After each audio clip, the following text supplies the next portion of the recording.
오늘도 하나님의 은혜가 저와 여러분에게 함께하기를 기원합니다. 이 바로 앞에 있었던 말씀을 간략하게 요약해드리면 하나님께서 예레미야에게 성전에서 하나님의 말씀을 전하라고 하셨습니다. 하나님의 말씀을 전하자 거기 있던 제사장, 선지자들이 이 예레미야를 죽여야 한다라고 하기 시작합니다. 예레미야가 그런 그들에게 하나님께서 나를 보내셨으니 나를 죽이면 무죄한 피를 너희에게 돌리는 거라고 그렇게 얘기를 했습니다. 오늘은 거기에 이어지는 말씀입니다. 16절 말씀 보시면 고관들과 모든 백성이 제사장들과 선지자들에게 이르되 이 사람이 우리 하나님 여호와 이름으로 우리에게 말하였으니 죽일 만한 이유가 없느니라. 이번에는 고관과 백성들이 방금 전에 말했던 제사장들과 선지자들에게 예레미야는 죽일 이유가 없다라고 얘기를 하기 시작합니다. 그러니까 하나님의 말씀을 전하는 예레미야를 가운데 두고 두 개의 그룹이 생긴 것입니다. 제사장과 선지자의 한 그룹과 고관들, 관리들과 백성들의 한 그룹입니다. 이 제사장과 선지자들은 예레미야를 죽여야 한다라고 하고 있고, 그리고 고관들과 백성들은 아니다, 예레미야를 살려야 된다라고 하고 있습니다. 그런데 이 자리에는 누가 재판장이 되어서 판단을 하고 있냐면 고관들, 관리들이 재판장이 되어 판단하고 있습니다.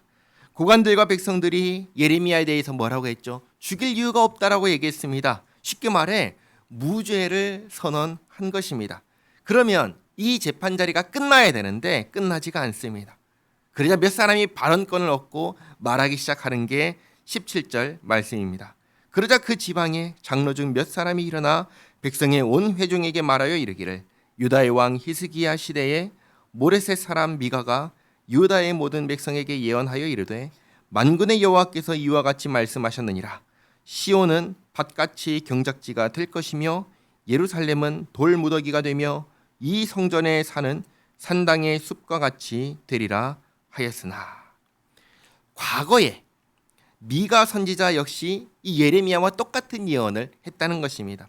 이 성과 이 성전이 황폐하게 다 무너질 것을 예언했다는 것입니다.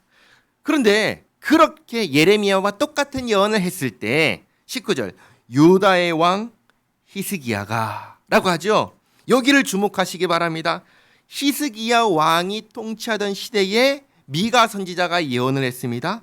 그런데 이 히스기야 왕은 어떤 왕이냐면 하나님을 경외하는 왕이었습니다.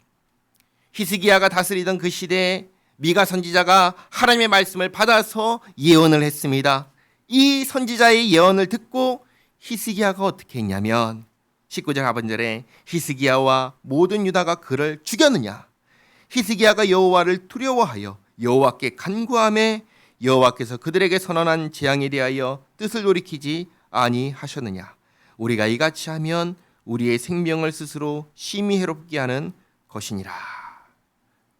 성전과 성의 멸망을 예언한 선지자를 죽이지 않았고 오히려 그 말씀에 귀를 기울여 회개했었다라는 것입니다. 그래서 하나님께서 재앙을 내리기를 그 뜻을 돌이키셨다라고 합니다.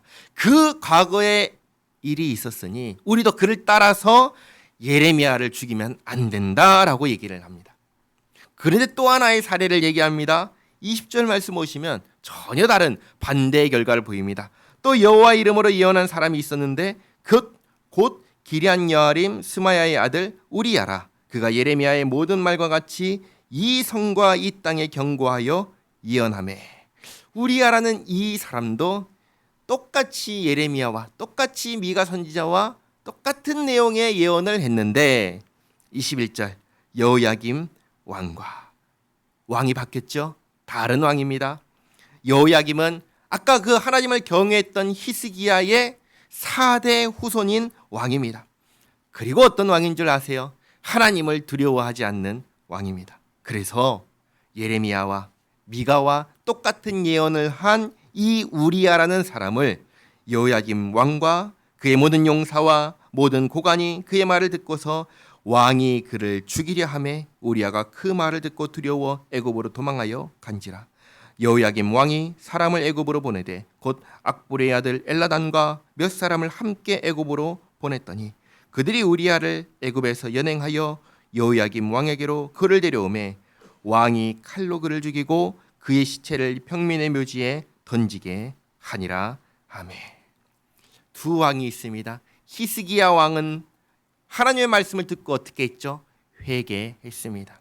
근데 히스기야 왕의 4대 후손인 여호야김 왕은 어떻게 하죠? 하나님의 말씀을 듣고 애굽까지 쫓아가서 잡아와서 죽였습니다. 그러면 이 자리에서 예레미야를 어떻게 해야 한다는 말일까요? 히스기야 왕처럼 예레미야의 말을 듣고 회개를 해야 된다는 말일까요? 아니면 여호야김 왕처럼 예레미야를 잡아서 죽여야 한다는 말일까요? 지금 예레미야가 하나님의 말씀을 선포했을 때 그때 남유다의 왕이 누구냐면 여호야김 왕입니다. 우리아를 죽인 왕입니다. 그러면 그 왕이 했던 과거의 짓을 생각한다면 예레미야를 어떻게 하려고 할까요? 죽이려고 하지요. 예레미야는 지금 죽을 수 있는 상황에서 죽음의 위협 속에서 하나님의 말씀을 선포한 것입니다. 그리고 24절에 사반의 아들 아히감의 손이 예레미야를 도와주어 그를 백성의 손에 내어주지 아니하여 죽이지 못하게 하니라. 아멘. 예레미야는 이 가운데에서 남아있는 하나님을 경외하는 사람 아히감의 도움으로 살아납니다. 이 아히감은 어떤 사람인 줄 아세요? 아히감의 아버지는 사반이라는 사람입니다. 이 사반은 서기관인데 하나님을 경외하며 섬겼던 요시야 왕의 충신이었습니다. 그리고 그 아히감도 아버지와 같은 신앙으로 요시야의 개혁을 도왔던 사람이 이 사람입니다. 하나님께서 남유다의 그 시대에 여호야김 왕이 통치하던 그 시대에 여전히 하나님을 섬기는 고관 중 한 사람 아히감을 들어서 예레미야를 이 죽음의 자리에서 살게 하십니다. 자, 그런데 그 다음으로 우리가 주목해야 될 것이 한 가지 있습니다. 오늘 예레미야의 말을 듣고 이 자리에 있는 사람들 가운데 회개한 사람이 있을까요? 아니요. 단 한 사람도 이 자리에서 하나님의 말씀을 듣고 회개한 사람이 없습니다. 이 시대는 그 앞에 있었던 히스기야 왕이 다스리던 시대와 전혀 다른 시대입니다. 히스기야 왕 때에는 회개하고 돌이켜 살았습니다. 그러나 오늘 이 시대에는 누구도 회개하지 않고 돌이키지 않습니다. 그러니 이제 어떻게 되겠습니까? 망하는 것입니다. 망하는 것입니다. 히스기야 왕 이후에 하나님을 경외하는 왕은 요시야 왕이었습니다. 그러나 요시야 왕 이후에는 아무도 하나님을 경외하지 않습니다. 여호야김, 여호야긴, 시드기야를 끝으로 남유다는 멸망하고 맙니다. 기억하시기 바랍니다. 하나님 말씀에 순종할 때 무엇이 있습니까? 거기에 생명이 있습니다. 그러나 하나님 말씀에 불순종할 때 거기에 죽음이 있습니다. 하나님의 말씀이 선포된 그 자리에서 우리는 어떻게 반응하겠습니까? 주께서 주님의 말씀이 선포되었을 때 한 사람이라도 회개하고 돌이키기를 바라셨습니다.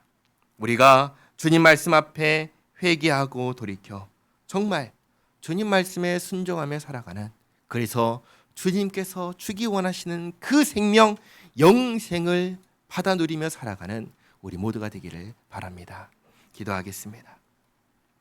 좋으신 하나님, 주님 말씀이 선포되었을 때 그 말씀에 우리 자신을 비추어 보게 하옵소서. 잘한 것이 있다면 더욱 잘하게 하시고 잘못한 것이 있다면 깨닫고 회개하고 돌이키게 하옵소서. 주님의 말씀이 생명이오니 주님 말씀 붙잡고 순종하며 살게 하옵소서. 예수님의 이름으로 기도하옵나이다. 아멘.